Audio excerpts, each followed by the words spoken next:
Hello, welcome to Todd Miller TV, joined here today with Oana. Oana has no idea what question I'm going to ask, so I'm going to just surprise her with something. Okay, so you've sold a lot of REO. Yes. And you've been an investor. Yes. And you've been a flipper. Yes. So, what do you say to somebody out there who walks into an REO property? They're either going to buy it themselves and live in it, or they're going to buy it as investment property. And they see this, we'll call it the sticker price, the list price. And then as they walk through it, they go, it needs paint, it needs carpet, it needs baseboards, it needs an air conditioning unit, I may have to fix some drywall, I'm going to redo the kitchen, and they add up $5,000 to $7,000 worth of work the house needs. Okay? Why is that an opportunity for them? And what are some of the pitfalls that if they don't understand how that works?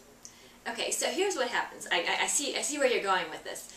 Somebody walks into a house and say the house is priced at $100,000, and they're thinking, well, I'm going to put X number of dollars into it to fix it up. So since they're asking $100,000, let's go ahead and discount the house, the X amount of dollars that it's going to take me to fix it up, and that's what I'm going to offer for it.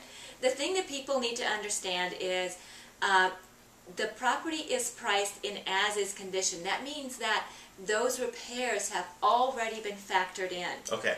I had somebody call me yesterday, and they wanted a $14,000 credit because the house didn't have a kitchen, and I just started to laugh. I said, well, the house has never had a kitchen. It was that way when I got the property. It wasn't like I just removed the kitchen. So I don't understand why you want a $14,000 discount on an already accepted offer because I don't have a kitchen. Okay. So let's look at the scenario of you as an investor pricing a property. Forget the fact that you're a real estate agent. You're an investor pricing a property. You walk in a property, and we'll just say that the property is, if it were completely fixed up, if it looked like every other house in the neighborhood, would be worth $100,000. Right. Okay. You walk through with a pencil and a piece of paper, or your iPad, and you make notes, and you calculate that for $10,000 worth of work, that house would be worth every other house in the neighborhood, $100,000. Right. How do you price it as is? Do you just say, I'm going to take the $10,000 off, or do you, or no? You know, so it really depends on the market right now. In Las Vegas right now, if the house fixed up is worth $100,000, but it needs $10,000 of repairs, I may still price it very close to $100,000 because there's no inventory. When I look on the market, I see in that neighborhood that I would be the only house on the market. Well, let's just assume if I'm the only game on the market, normal then I'll market, price that. normal times. Because someone watching this video, it'd be a year from now, and it won't be this weird market in Vegas where you have no inventory. Right. It's a normal market. There's a normal amount of inventory. Okay. Normally, houses sell for $100,000. This house needs needs $10,000 worth of work. Okay. How do you price it? Okay, so if houses normally sell for $100,000, it needs $10,000 worth of repair, then it's probably going to get priced pretty close to $90,000 because I've kept that in mind. I look at the price and say, okay, what's the as-is price versus the repaired price? Okay. Because every property has two values. It has the as-is and the repaired.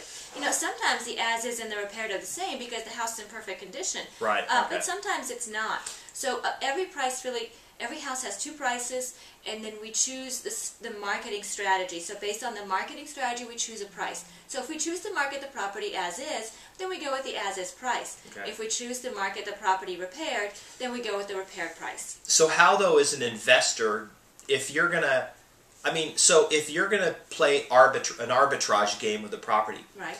You wouldn't pay $90,000 for it, put $10,000 in and sell it for $100,000, you wouldn't make any money. You'd be into it. Right. So how, as an investor, what would you need to buy that for to be able to fix it up and sell it? So it depends on the rate of return that you're looking for and what kind of time you have to work with. Okay.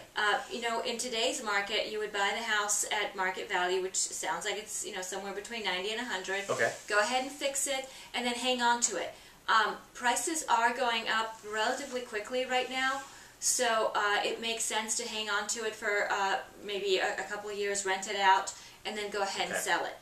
That makes a lot of sense. People have been doing that in Vegas for the last few years, and they're seeing a nice rate of return. I mean, we're seeing homes that, maybe were bought earlier this year for maybe $90,000 to $100,000, and they're worth somewhere around $130,000 right now, and maybe people have put in anywhere between $7,000 and $10,000 into them. Okay. So they're seeing a nice rate of return. I mean, it's not enough to retire on, but you do it enough times, and now you're talking some real money.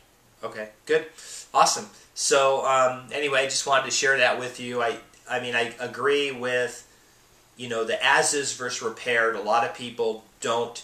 They see repairs as a setback, and I actually like that. When I walk into a house and I see it's messed up, I like that, because what I say is, I can put the carpet in I want, the paint in I want, and maybe I can do it cheaper than what someone else who priced it thinks, and I can actually buy some equity. I mean, I buy the house with equity in it because I fix it up for less. They overestimated the repairs. That's part of it. The other part is that when a house needs repairs and you do the repairs, then you know that they're done right and you don't have surprises down the road. Right. So for example, when I see a house without a hot water heater, I'm actually very happy about that, because a vacant house that's had a hot water heater in it, that hot water heater probably needs to be replaced anyway. Right. So I'd rather get a house without one in the first place, so I don't have to worry for this one to explode 3 months down the road, or to not work when a tenant moves in. Cool. Awesome. Well, thank you for being on the show. You're welcome. All right, so that is my update for today, and hope to see you on another video. Thanks.